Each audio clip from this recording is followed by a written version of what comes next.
I'm Jen, and today I'm bringing you day 10 of our church-wide Advent devotional series, A Marvelous Messiah. Isaiah was an eloquent prophet whose words speak to us today, just as he spoke to Judah. Isaiah had an optimistic outlook for the future. He knew that God had greater plans and envisioned God's promises of a world without pain or regret, and he faithfully relayed this message of hope through his words. There are times in our lives when it feels as if God has abandoned us.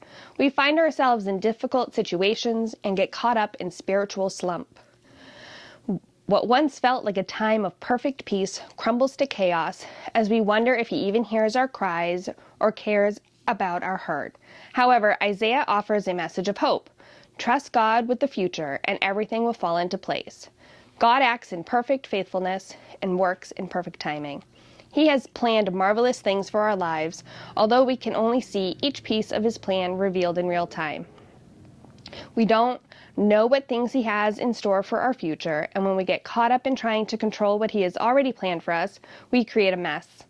God had plans for Mary's life that stretched far beyond anything she could have imagined. A young virgin, she probably didn't picture herself giving birth to a child anytime soon, not to mention the Son of God.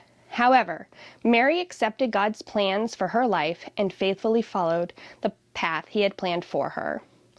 As we continue our journey as children of God, let's maintain a hopeful spirit, looking on towards a future full of things so marvelous that we can't imagine it.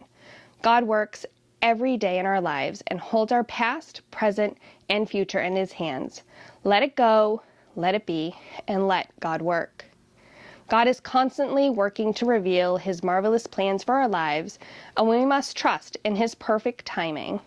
When in the past has God created marvelous things from a hopeless situation? What gives you hope for the future? Isaiah 25:1, Lord, you are my God, I will exalt you.